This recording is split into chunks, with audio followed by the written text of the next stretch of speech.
hello everyone. Thanks to be here to restart after lunch, and it's pretty crowded, so we were questioning ourselves if there will be lots of people in the room, so the answer is yes. Thanks for coming for this session.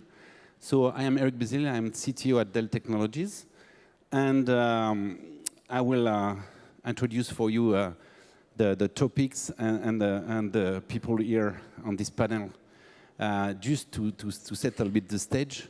Of course, AI in FSI and finance and insurance is not new at all. And this summit is a testimony of that. It's 6 years already running. So, but the big change you have all seen, GenAI is bringing a new entry in the game and new opportunity, but new challenges as well. So the first one we see with GenAI is a big opportunity because it's put lights on AI in general, because it's natural language processing and it's human interface. It's an easy access to anybody on the planet. And from that point, it's give an acceleration of AI adoption overall. Second is bring new challenges as well. From the usage standpoint, you have here, I think, during this morning in the conference, the hallucination and the risk associated with it, and also a lot of challenge in the infrastructure standpoint. But you cannot stay, and anybody in the room cannot stay beside this GenAI opportunity, because the one who have seized this opportunity have made huge difference on the right use cases. I want to leave you with 3 numbers with you for today: 700, 30, and 2. And I will check at the end of the conference if you get those numbers. So 700 is the number of use cases that was disclosed today by BNP, by the way, of use cases of AI in general that are operating the bank. So I would say that use cases, you can find them. They are huge. There are lots. No, you need to apply the right models. And 30 is the average that we've seen so far, the people who have applied GenAI on those use cases, of productivity gain, 30%. So it's huge. And 2, the 2 is the failure of the project. So it's twice the time of regular IT project that failed to go to production around AI. So there is a big challenge also associated with it. It's why we are here to discuss today. So with Laetitia from NVIDIA, Andréa from BNP, and Marco, my colleague from Dell Technology. And for that, we will go into the trends which are on the market from an inside view from BNP and outside view from NVIDIA and Dell, and look at the challenge and the solution to implement those things. So, but first, Laetitia, the stage is yours to present yourself and what you do. Thank you, Eric. So I'm very happy to be here. I'm Laetitia. I'm covering the financial services industry at NVIDIA for the past 3 years. And prior to that, I've been 20 years plus in tech companies. I've been lucky enough to see the explosion of NVIDIA and the AI strategy that Jensen was leading in the past 10 years, in the past three years, and especially with ChatGPT. For as you know, we have been working super hard on open source software in the past 4 years, and half of the company now, which might be one of the best kept secret, is that we have half our employees are developers. Just one quick word on our mission is to enable the market, so meaning working with OEM, CSP, cloud providers, the whole ecosystem that have a determined AI strategy to bring them the right resources and knowledge and support to make their AI strategy a success. Andréa? Yes, hello everyone. I'm very happy to be here as well. Thank you for having us. Andréa Mogini, my background is in experimental particle physics, but I've been working in the banking sector for the last 10 years. I'm currently the head of language analytics based at BNP Paribas. So I'm in charge of working on AI and in the retail sector of the bank, specifically with unstructured data, so a lot of language, voice, text, images, and things like that. And Marco?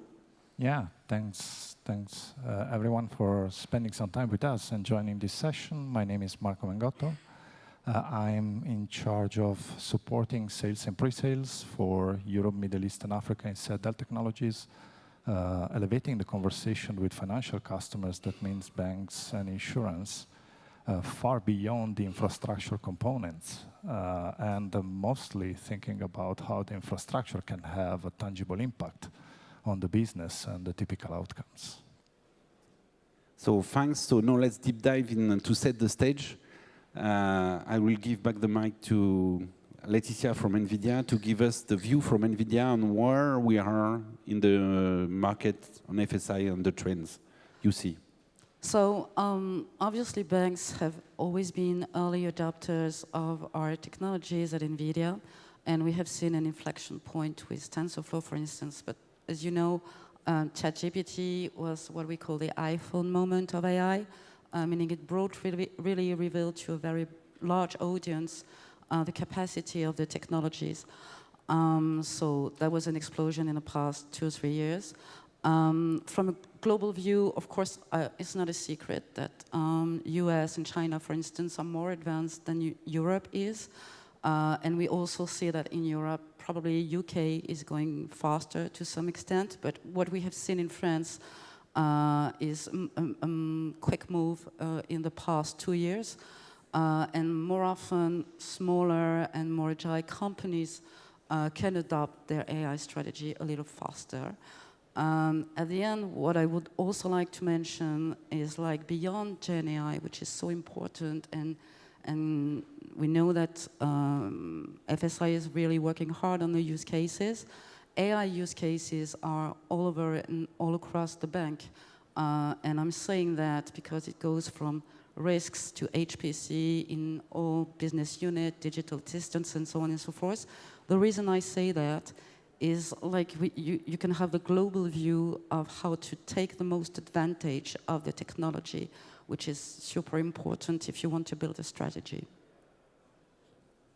Thanks, Marcos. So a few words to complement the view from DELL? Yes, thanks, Laetitia. So from a DELL perspective, what is happening right now and is that most of the conversation around AI projects are very, very challenging and very, very interesting at the same time. Every time we are in front of our customers talking about an AI project or AI-related projects, normally we are in front of 4+1 different kind of personas. The very first one is the business. True story. Some people from the business are thinking that using AI now, they can release any product in less than 6 months.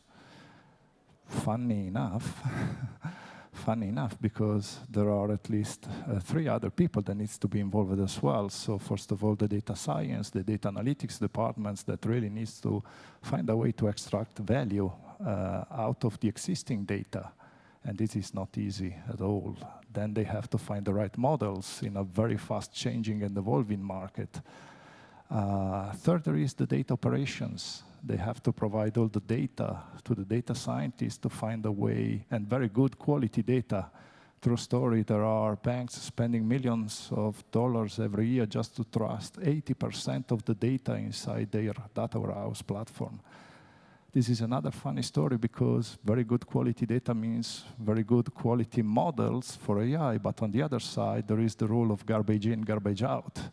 So if data are not so good in terms of quality, then the experience from an AI model consumption is very, very bad. And last but not least, the IT operations that really needs to make all the other guys happy. And most of the time, this is something that is creating a lot of friction. Old-fashioned IT operating models really means a lot of time in terms of resource availability for the data scientist. And that really means projects are slowing down or even failing because of poor quality data, because of lack of time, because of lack of governance, because of unrealistic expectations. And finally, the regulators, internal regulation compliance that is normally not allowing any kind of hallucination. I don't know if any of you heard about this from large language models. And even considering the possibility having a very low risk on hallucinations, then maybe means that some projects that can even start. So mixing all of these together really describe a very challenging situation. And we really need to improve in terms of execution. This is something that we are, at least here in the European Union, really missing. And this is what DELL has in mind as a mission, supporting customer executing better with AI factories.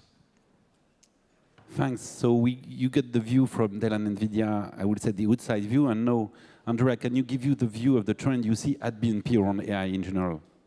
Sure, it'd be my pleasure. So first of all, maybe before going to the trends, allow me a couple of preliminary observations. First one is that today, in the retail sector, pretty much the vast majority of the value that's generated by AI is not generated by generative AI, nor AI working on language and the likes. The bulk of the value today, and it's been true for several decades now, comes from actually working on structured data.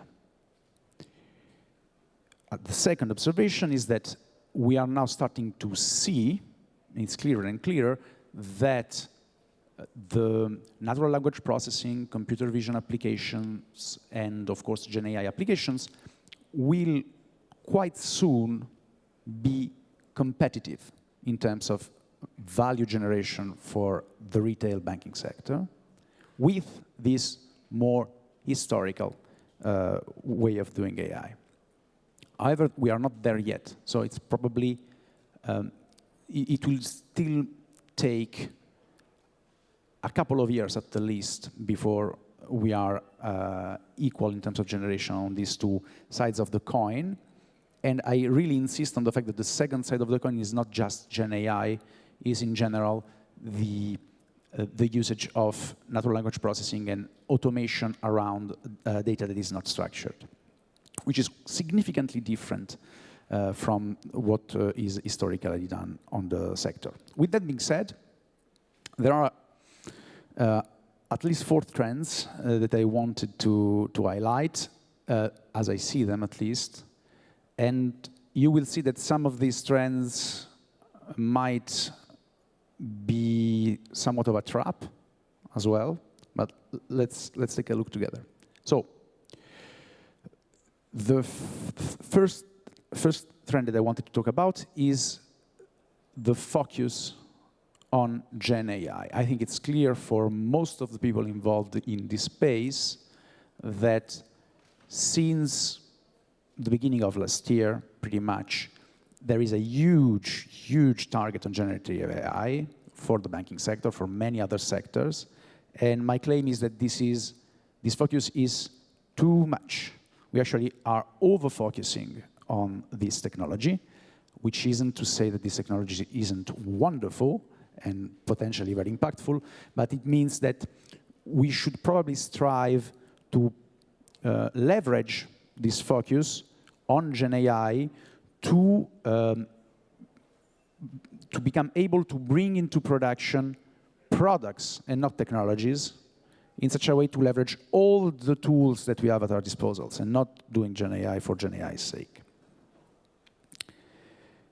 The second trend, which is a little bit more recent, in the technical community, it started in 2022, but for the financial institutions, I think that is something that is much more recent, is about going towards smaller models. And so here we are talking specifically about a trend in GenAI. Okay? So smaller GenAI models, I see our space moving in this direction, which is good news, which is mainly driven by the fact that the smaller models are less expensive and easier to scale. So it's not just some random event that brings this trend on.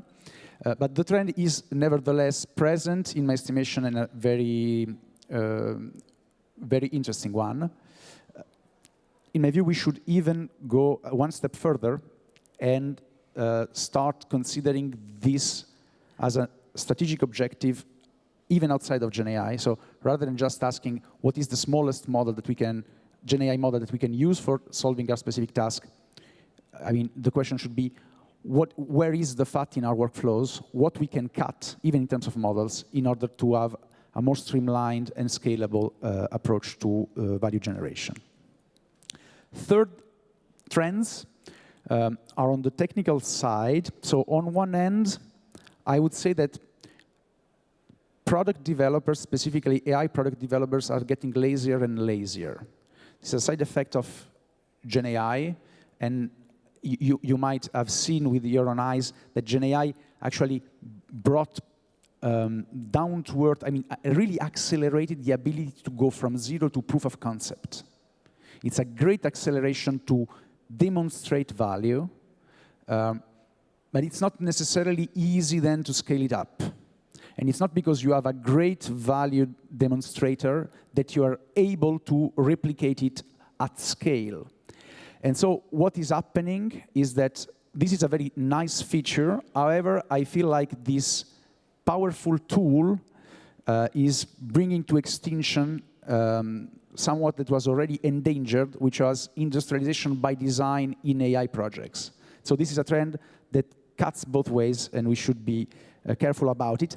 Another technical trend that is linked is that on GenAI specifically, the focus from the people working on developing the projects has shifted significantly from working on the models for the financial sector to working on evaluating the performance of the application, of the service. So the end-to-end impact of what we are doing. So this was a very important part of the work even before GenAI, but with GenAI is pretty much the most important thing overall. So this is a very interesting trend that I'm seeing. Less focus on data to some extent, and more focus on data to train, and more focus on data to evaluate.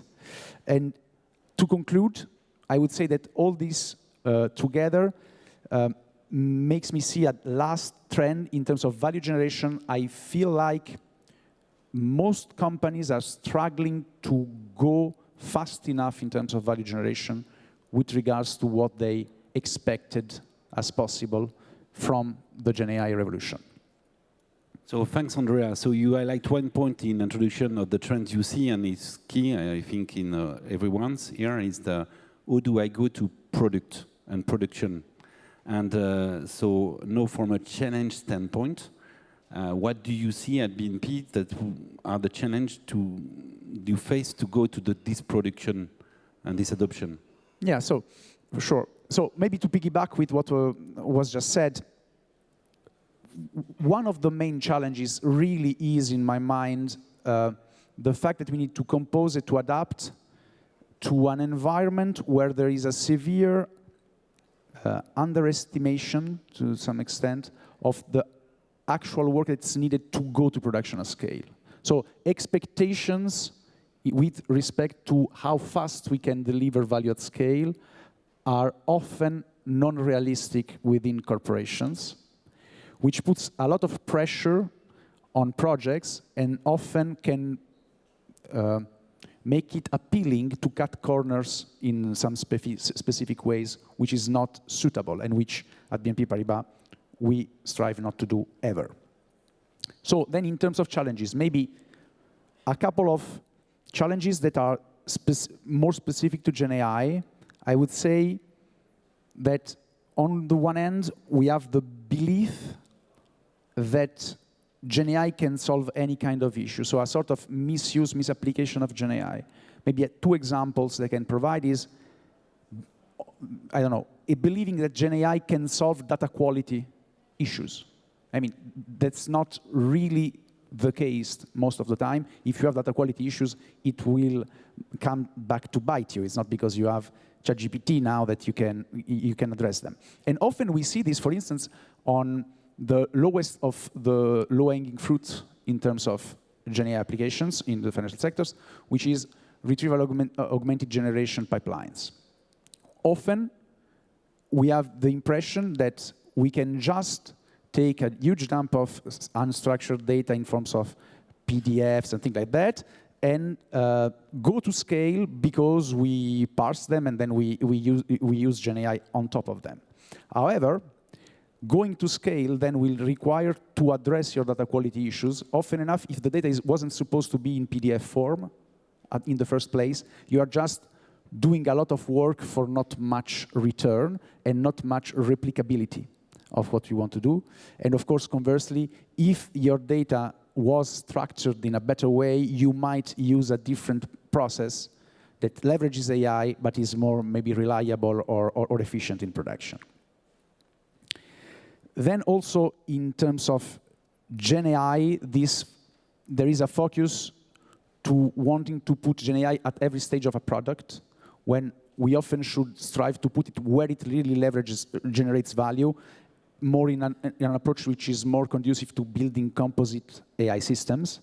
And finally, the major challenges that I see personally across the financial institutions are linked to actually to people, to change management. It's not because you have the technology that allows you to do some things technically that change management will come for free, or that your organization is magically aligned and set up to leverage this reforging of new processes. So if you are reforging a process and your organization is such that this is a complex process and you have too many stakeholders to align to actually drive it through production, it's not because technically it is feasible that it will get done and fast.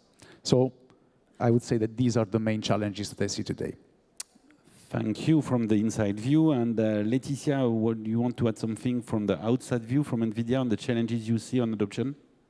Yeah, what we see is like banks and insurances have led a lot of successful POCs to demonstrate the value of the technology, and now it comes to scaling. And when it comes to scaling on-premise, it requires a real, once more, determined AI strategy, and gather around the same table developers, IT, and people from infrastructure, because all this is linked.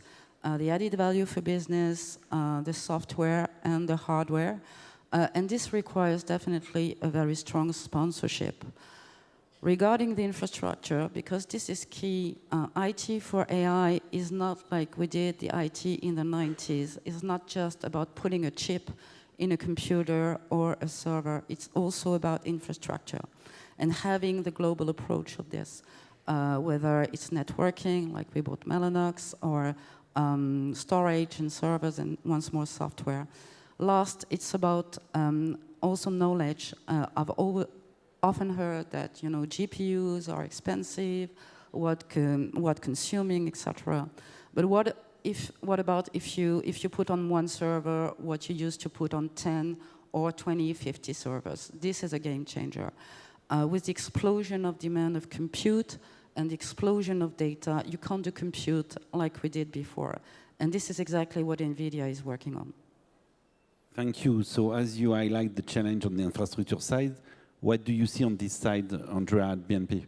So very quickly,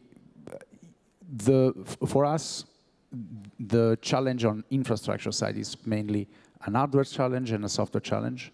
On the hardware part, we now need, the requirements for compute, parallel compute went through the roof, and we have the challenge to deliver the platforms with the hardware that allows us to serve this kind of requests.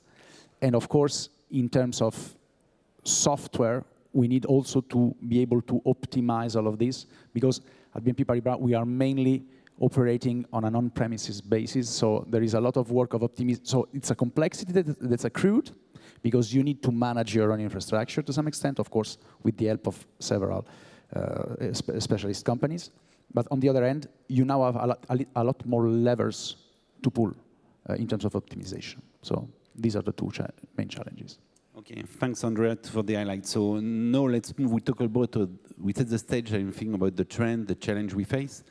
So I will give back the mic to Laetitia and Marco to deeper dive on what we do as NVIDIA and Dell to overcome the challenges and help our customers to go into this production and implementation, like you introduced, Marco, before. So, Laetitia?